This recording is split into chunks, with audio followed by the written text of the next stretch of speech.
ভিক্ষা করা যাবে না, মসজিদের জন্য ওই যে চাঁদা তোলা যাবে না। আমি আপনাদেরকেও বলেছি, আমি অনেক জায়গায় বলতেছি, প্রকাশ্যে বলতেছি, এই যে রোডের পাশে পাশে আল্লাহর ঘর আল্লাহর ঘর আল্লাহর ঘর, ড্রাইভার সাহেব একটু দাঁড়ান না, দিয়ে যান না, আমি কিন্তু দেব না। আমি ওদেরকে ফাইলে একটা থাপ্পড় দিব কালসিয়ে।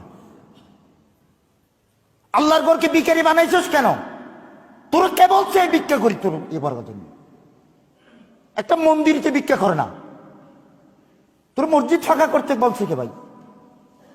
তুই আল্লাহর ঘর রূপ গজব পাবি তুই। এই জন্য আমি এই মসজিদ যখন হচ্ছিল তখন আমি বলছি না আপনারা ভিক্ষা করবেন কিনা, না কিসের চাঁদা, আমরা দিয়ে আমরা যতটুকু করতে পারি করব। এই জন্য ভাই দিনকে ভিখারি বানাবেন না, সবার কাছে অনুরোধ করছি, দিনকে ভিখারি বানাবেন না। দিন ভিক্ষা করার জন্য আসে নাই, দিন রাজত্ব করার জন্য আসছিল। হুয়াল্লাযী আরসালা রাসূলাহু বিল হুদা ওয়া দীনিল হাক্কি লিইয়ুযহিরাহু আলাদ দীনি কুল্লিহি ওয়া কাফা বিল্লাহি শাহীদা ওয়ালাউ কারিহাল কাফিরুন ওয়ালাউ কারিহাল মুশরিকুন। দিন বিজয় হওয়ার জন্য আসছিল। এজন্য আল্লাহর নবী আমার মতো খুতবা দিয়ে দিয়ে জীবন কাটাই নাই, আমার মতো ওয়াজ করে করে জীবন কাটাই নাই। আল্লাহর নবী মানুষের কাছে ভিক্ষা করেন নাই, বলছিলেন তুমি এটা দাও, দাও, দিতে পারবা দাও, না দিলে হুজুর আমার, তাহলে হুজুর তুমি দিতে পারবা? হুজুর আমি, হুজুর আমার কাছে নাই, তো হুজুর আমি একটা কাজ করব, আমি এই লোকটাকে নিয়ে যাব, আপনি যদি অনুমতি দেন। কয় তুমি কোথায় নিবা? কয় আমি এমন একজন লোকের কাছে যাব যাকে বললেই উনি দিয়ে দেবে। সুবহানাল্লাহ, যাকে বললেই উনি দিয়ে দেবে। কয় তাইলে নাও না, এই লোকটাকে নাও, দাও না, আল্লাহর নবীর কাছে কিছু নেই। সুতরাং বলার সাথে সাথে জুবান থেকে বের হলেই আল্লাহর নবী সাহাবারা দিয়ে দিতেন। কি যে রাসূল পাক সাল্লাল্লাহু আলাইহি ওয়াসাল্লামের আহাজারি, এই মানবতার জন্য নবীজির আহাজারি কিরকম।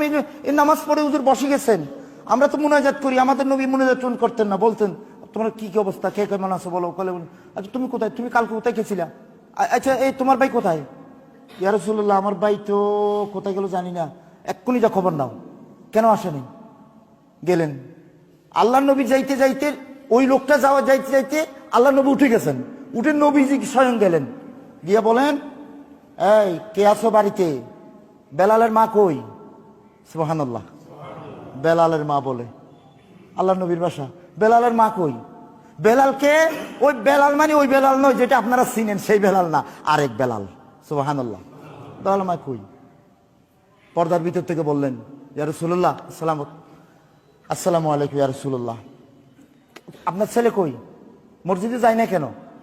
সুবহানাল্লাহ সুবহানাল্লাহ, ইয়া রাসূলুল্লাহ রাত বেশি হয়ে গেছে, রাত বেশি হয়ে গেছে, আসতে রাত বেশি হয়ে গেছে।